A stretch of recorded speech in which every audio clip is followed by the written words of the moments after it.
ഇതാണ് ആപ്പിളിന്റെ ഏറ്റവും പുതിയ iPhone 16e എന്ന് പറയുന്ന ഡിവൈസ്. ഇതിന് വലിയൊരു പ്രശ്നമുണ്ട്. ഈ ഒരു വീഡിയോ കാണുന്നതിലൂടെ നിങ്ങൾക്ക് iPhone 16e പറ്റി ഒരു നല്ല ക്ലാരിറ്റി കിട്ടുന്നതായിരിക്കും. എന്താണെന്ന് നമുക്ക് ഡീറ്റെയിൽ ആയിട്ട് തന്നെ നോക്കിക്കളയാം അല്ലേ. അന്ന് എനിക്കൊരു കാര്യം പറയാനുള്ളത്, ഇങ്ങനൊരു ഡിവൈസ് വരുന്ന എന്ന് പറഞ്ഞ റൂമർ കേട്ടപ്പോൾ തന്നെ നമ്മളെല്ലാവരും വിചാരിച്ചിരുന്നത് SE സീരീസിലെ പുതിയ 4th ഇൻസ്റ്റാൾമെന്റ് ആയിരിക്കുമെന്നാണ്. അതായത് ഇതിന്റെ ആ ഒരു സ്വഭാവം, ഇതിന്റെ ആ ഒരു ഡിസൈൻ അല്ലെങ്കിൽ ഇതിന്റെ ഒരു ക്യാരക്ടറിസ്റ്റിക് നമ്മൾ നോക്കിയപ്പോഴത്തേക്ക് SE 4 തന്നെ ആയിരിക്കും എന്നാണ് പ്രതീക്ഷിച്ചത്. ഇപ്പോൾ SE ലൈനപ്പ് നമ്മൾ നോക്കുവാണെങ്കിൽ 3 ഫോണുകളും അത്യാവശ്യം നമുക്ക് റെക്കമെൻഡ് ചെയ്യാൻ പറ്റുന്ന രീതിയിൽ അല്ലെങ്കിൽ അധികം കൈ പൊള്ളാത്ത രീതിയിലുള്ള ഫോണുകളായിരുന്നു. വേണമെങ്കിൽ ആപ്പിളിന്റെ ബഡ്ജറ്റ് ഡിവൈസുകൾ നമുക്ക് വിളിക്കാൻ പറ്റുമായിരുന്നു. എന്നാൽ ഈ ഒരു iPhone 16e വരുമ്പോഴത്തേക്ക് പേര് തന്നെ മാറ്റി കളഞ്ഞിരിക്കുകയാണ്. 16e എന്നാണ് പറയുന്നത്. അത് വെറും ഒരു മാറ്റലല്ല, ഇത് എൻറ്റയർ ബഡ്ജറ്റ് കാറ്റഗറി തന്നെ മാറ്റിക്കൊണ്ടാണ് ഈ ഒരു പേര് മാറ്റിയിരിക്കുന്നത്.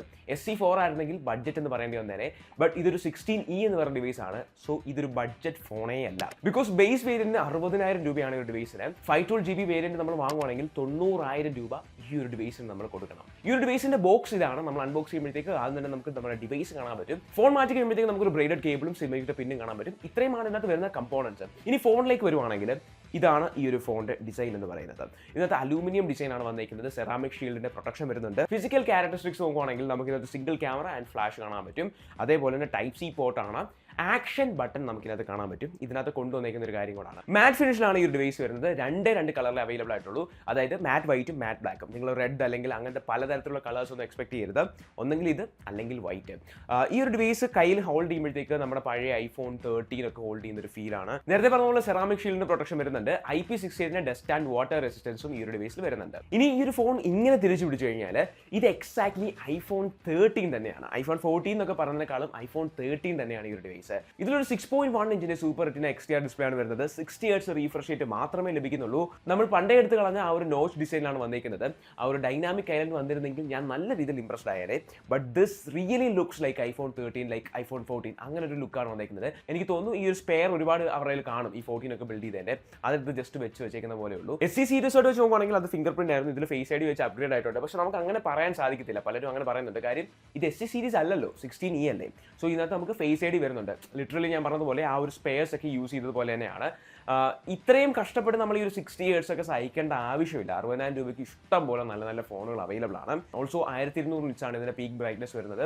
അഫ്കോഴ്സ് ഇതിനകത്ത് 16 ആയിട്ടുള്ള കമ്പയറിംഗ് വരുന്നുണ്ട്. 16e ആയതുകൊണ്ട് തന്നെ 16 ഒക്കെ 2000 നിറ്റ്സിന് എബോവ് ആയിരുന്നു ഡിസ്പ്ലേയിൽ വന്ന പീക്ക് ബ്രൈറ്റ്നസ് പറയുന്നത്. ഇതിൽ 1200 നിറ്റ്സേ ഉള്ളൂ. ബാറ്ററിയിലേക്ക് വരുവാണെങ്കിൽ 3916 അല്ലെങ്കിൽ 3900 mAh ആണ് അറൗണ്ടിനകത്ത് കിട്ടുന്നത്.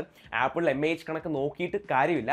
എന്നാലും ഐഫോണുകളിൽ കിട്ടാവുന്ന ഒരു അത്യാവശ്യം നല്ലൊരു ബാക്കപ്പ് ഈ ഒരു ഡിവൈസിൽ നിന്ന് നിങ്ങൾക്ക് പ്രതീക്ഷിക്കാം. 20 വാട്ടിന്റെ ചാർജിങ്ങും 7.5 വാട്ടിന്റെ വയർലെസ് ചാർജിങ്ങും ഈ ഒരു ഡിവൈസിൽ വരുന്നുണ്ട്. ആൻഡ് ഏറ്റവും വലിയ കാര്യം എന്ന് പറഞ്ഞാൽ മാഗ് സേഫ് എടുത്ത് കളഞ്ഞിട്ടുണ്ട്.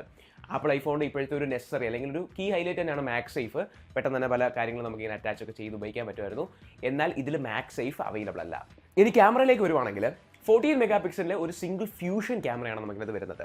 നിങ്ങൾക്ക് കാണാൻ പറ്റും ഒറ്റ ക്യാമറ. ഇപ്പോൾ 16 സീരീസോട് കമ്പയർ ആണെങ്കിൽ നമുക്കിത് 48 മെഗാ പിക്സലിലെ ക്യാമറ വരുന്നുണ്ടല്ലോ അല്ലേ. എന്നാൽ 16 നിങ്ങൾക്ക് കമ്പയർ ചെയ്യാൻ പറ്റത്തില്ല ഈ ഡിവൈസ്. കാര്യം നമ്മൾ കമ്പയർ ചെയ്യുകയാണെങ്കിൽ അതിനേക്കാളും ഒരു ചെറിയ സെൻസർ സൈസാണ് നമുക്കിത് വരുന്നത്. അതേപോലെ സിംഗിൾ ക്യാമറയെ വരുന്നുള്ളൂ.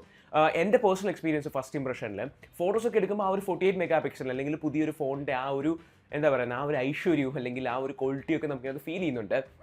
ഇതിൻ്റെ നോർമൽ ഐഫോൺ സാച്ചുറേഷൻ ലെവലായാലും അല്ലെങ്കിൽ അതിൻ്റെ ഷാർപ്നെസ് ആയാലും എല്ലാം കൊള്ളാം. പക്ഷേ നമുക്ക് 16 കമ്പയർ ചെയ്യാൻ പറ്റത്തില്ല. ബിക്കോസ് അതുമായിട്ട് കമ്പയർ ചെയ്ത് കഴിഞ്ഞാൽ സ്ലൈറ്റ്ലി താഴെ തന്നെയാണ്.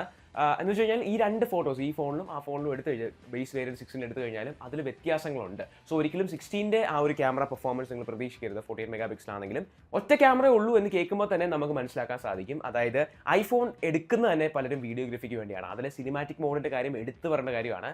ഇതിനകത്ത് രണ്ടാമത്തെ ക്യാമറ ഇല്ല. സോ നിങ്ങൾക്ക് അത് പ്രതീക്ഷിക്കുക വേണ്ട. സിനിമാറ്റിക് മോഡ് മാത്രമല്ല മാക്രോ അതേപോലെ സ്പെഷ്യൽ വീഡിയോ പോലുള്ള ഐഫോണിൻ്റെ ഐക്കോണിക് ഫീച്ചേഴ്സ് ഒന്നും ഈ ഒരു ഡിവൈസിൽ വരത്തില്ല. അതുകൊണ്ട് തന്നെ നമുക്ക് ആ ഒരു സംഭവം മിസ്സിംഗ് ആയിരിക്കും. ഫ്രണ്ടിലും ബാക്കിലും നമുക്ക് 4K 60 FPS വീഡിയോസ് എടുക്കാൻ പറ്റും. That's great. 60,000 രൂപ നിങ്ങൾ കൊടുത്തിട്ട് സാക്രിഫൈസ് ചെയ്യുന്ന വലിയൊരു കാര്യമാണ് ഇതിനകത്ത് ആ ഒരു സെക്കൻഡറി ക്യാമറയോ അല്ലെങ്കിൽ ഇതിന്റെ സെൻസർ സൈസ് എന്നൊക്കെ പറയുന്നത്. ഇനി ഒരു ഫോൺ എടുക്കാനുള്ള മേജർ കാര്യം ഇതിനകത്ത് ചിപ്സെറ്റ് ആണ് അല്ലേ. 16 സീരീസിലെ ഐക്കോണിക് ചിപ്സെറ്റ് ആയിട്ടുള്ള ആപ്പിളിന്റെ A18 ബയോണിക് ചിപ്പാണ് ഇതിനകത്ത് വരുന്നത്. അതാണ് ഇതിനകത്ത് ഏറ്റവും വലിയ ഹൈലൈറ്റ് കാര്യം. A18 ബയോണിക് ചിപ്പ് എടുക്കാൻ പറ്റുന്ന ഏറ്റവും വില കുറഞ്ഞ പുതിയ ഫോണാണ് iPhone 16e. പക്ഷേ ഒരിക്കലും ആപ്പിൾ iPhone 16ന്റെ പെർഫോമൻസ് അല്ലെങ്കിൽ അതേ ചിപ്സെറ്റ് തന്നെയാണ് ഇതെന്ന് നിങ്ങൾ ഒരിക്കലും തെറ്റിദ്ധരിക്കരുത്. കാര്യം ഇതിനകത്ത് GPU-നകത്ത് ഒരു കോർ കുറവാണ്. അതായത് അത് സാരമായിട്ട് ഇതിൻ്റെ സ്കോറിനെ ബാധിക്കും. സ്ലൈറ്റ്ലി കുറവായിരിക്കും ഇതിനകത്ത് പെർഫോമൻസ് അതുമായിട്ട് കമ്പയർ ചെയ്ത് നോക്കുമെങ്കിൽ. പിന്നെ ഇതിനകത്ത് പറയത്തേക്കുള്ള ഒരു അഡ്വാൻറ്റേജ് എന്ന് പറഞ്ഞാൽ ബേസ് വേരിയൻ്റ് തൊട്ട് നമുക്ക് 8GB റാമിൽ ലഭിക്കുന്നുണ്ട്. അതുകൊണ്ട് തന്നെ ഇതിനകത്ത് ആപ്പിൾ ഇൻ്റലിജൻസിൻ്റെ സപ്പോർട്ട് വരുന്നുണ്ട്. ടു ബി ഫ്രാങ്ക്, ഇതേവരെയുള്ള ആപ്പിൾ ഇൻ്റലിജൻസ് എനിക്ക് ആക്ച്വലി ഒരു ഷിറ്റായിട്ടാണ് തോന്നിയിരിക്കുന്നത്. ഇതിനകത്ത് ഇംപ്രസീവ് ആയിട്ടുള്ള ഒരു ഫീച്ചേഴ്സോ അല്ലെങ്കിൽ മര്യാദയ്ക്ക് പണിയെടുക്കുന്ന ഒരു കാര്യമില്ല. അതുകൊണ്ട് തന്നെ ഇതിൽ ആപ്പിൾ ഇൻ്റലിജൻസ് കിട്ടിയിട്ട് വലിയ കാര്യമൊന്നുമില്ല. ബട്ട് പ്രോബബ്ലി ഇനി വരുമ്പോൾ തീർച്ചയായിട്ടും എന്തെങ്കിലുമൊക്കെ നല്ല നല്ല അപ്ഡേറ്റ്സ് അവർ കൊണ്ടുവരും അല്ലെങ്കിൽ സ്റ്റേബിളാക്കി കൊണ്ടുവരുമെന്ന് വിശ്വസിക്കാം. അപ്പോൾ നമുക്ക് എന്തെങ്കിലുമൊക്കെ ബെറ്റർ ആയിട്ട് ഇതിനകത്ത് സപ്പോർട്ട് ആവും. പിന്നെയും 16 സീരീസായിട്ട് കമ്പയർ ചെയ്യുമ്പോൾ Wi-Fi 6E Wi-Fi 7 ഒന്നും നമുക്കത് കിട്ടത്തില്ല. അതേപോലെ തന്നെ നമുക്ക് അൾട്രാ വൈഡ് ബാൻഡിൻ്റെ സപ്പോർട്ടും ഇതിനകത്ത് വരുന്നില്ല. പിന്നെ ആപ്പിൾ ആദ്യമായിട്ട് അവരുടെ C1 മോഡം ഇതിനകത്ത് കൊടുത്തിട്ടുണ്ട്. അത് നമ്മൾ സാധാരണ മോഡത്തെ പറ്റി സംസാരിക്കാറില്ല. ബട്ട് ഇതിനകത്ത് ആ ഒരു മോഡം ആപ്പിളിൻ്റെ ആകുമ്പോൾ എനർജി എഫിഷ്യൻ്റ് ആയിരിക്കും ഈ ഒരു ഡിവൈസ്. ഞാൻ ആദ്യം പറഞ്ഞതുപോലെ ഈ ഒരു ഫോണിന് വലിയൊരു പ്രശ്നമുണ്ട്. ആ പ്രശ്നം ഇതിൻ്റെ പ്രൈസ് തന്നെയാണ്. ആദ്യം തന്നെ പറഞ്ഞ കാര്യം അത് തന്നെയാണ്. 60,000 രൂപയ്ക്ക് ഈ ഒരു ഫോൺ ഒരിക്കലും വെറുത്തല്ല. ഇതിൻ്റെ കോൺസെപ്റ്റ് എന്താണെന്ന് പറഞ്ഞാൽ 60,000 രൂപയ്ക്കകത്ത് ആപ്പിളിൻ്റെ ഏറ്റവും പുതിയ ചിപ്സെറ്റിൽ ആപ്പിളിൽ സപ്പോർട്ട് ചെയ്യുന്നൊരു ഫോൺ, പേരിനൊരു ഐഫോൺ അല്ലെങ്കിൽ കാണിക്കാനൊരു ഐഫോൺ എന്ന രീതിയിലാണെങ്കിൽ നിങ്ങൾക്ക് iPhone 16e ചൂസ് ചെയ്യാവുന്നതാണ്. ആപ്പിളിൻ്റെ ഇപ്പോൾ നിലവിലുള്ള പുതിയ ഫോണുകളിലെ ഏറ്റവും വില കുറഞ്ഞ ഫോണും അതിലെ ഏറ്റവും പുതിയ ചിപ്സെറ്റും ഉണ്ട്. അതാണ് ഇതിനകത്ത് ഒരു USP, യുണീക്ക് സെല്ലിംഗ് പോയിന്റ് എന്ന് പറയുന്നത്. അല്ലാതെ നിങ്ങൾ 60,000 രൂപയ്ക്കകത്ത് ഒരു ഫോൺ, ഒരു ബെറ്റർ ഫോൺ നോക്കി തരാമെന്ന് പറഞ്ഞു കഴിഞ്ഞാൽ ആ ഏരിയയിൽ ആ ഒരു ലിസ്റ്റിൻ്റെ അടുത്ത് പോലും ഞാൻ ഈ ഒരു ഫോൺ പറയത്തില്ല. കാര്യം 60,000 രൂപയ്ക്ക് എന്തോരം നല്ല നല്ല ഫോണുകൾ ഇപ്പോൾ അവൈലബിൾ ആണ്. ഇനി ഐഫോൺ തന്നെ നോക്കുവാണെങ്കിൽ നമുക്ക് 15 കുറച്ചുകൂടെ പൈസ ഇട്ട് കഴിഞ്ഞാൽ 15 കിട്ടും. അല്ലെങ്കിൽ വില കുറച്ച് 15 ഒക്കെ 60,000 രൂപയ്ക്ക് അത് കിട്ടുന്നുണ്ട്. നിങ്ങൾ വെളിയിൽ നിന്ന് എടുക്കുകയാണെങ്കിൽ 14 Pro കിട്ടും, അല്ലെങ്കിൽ 15 Pro കഷ്ടിച്ച് കിട്ടും. ആ ഒരു പ്രൈസിൽ നിങ്ങൾ ഒരിക്കലും ഇത് വാങ്ങേണ്ട യാതൊരു ആവശ്യമില്ല. ഞാൻ പറഞ്ഞ ആ ഒരു പ്രശ്നം 60,000 രൂപ എന്ന് പറഞ്ഞ പ്രശ്നം ഒരു 45,000 രൂപയൊക്കെ ആയിരുന്നെങ്കിൽ ഞാനിത് നിങ്ങൾക്ക് നോക്കാം, ഒരു കൈ നോക്കാമെന്ന് ഞാൻ പറഞ്ഞുതരാം. 40,000-45,000 രൂപയ്ക്ക് ഒരു ഫോൺ വന്നിരുന്നെങ്കിൽ ഓക്കെ ആയിരുന്നു. അപ്പോൾ നിങ്ങൾക്ക് എന്താ തോന്നുന്നത് iPhone 16e പറ്റി തീർച്ചയായിട്ടും കമൻറ്റ് ചെയ്യാം. എൻ്റെ അഭിപ്രായങ്ങൾ ഇത്രയുമാണ്. വീഡിയോ ഇഷ്ടപ്പെട്ടാൽ ലൈക്ക് ചെയ്യാനും ഷെയർ ചെയ്യാനും അതേപോലെ ചാനൽ സബ്സ്ക്രൈബ് ചെയ്യാനും മറക്കണ്ട. മറ്റൊരു വീഡിയോയിൽ കണ്ടുമുട്ടാം.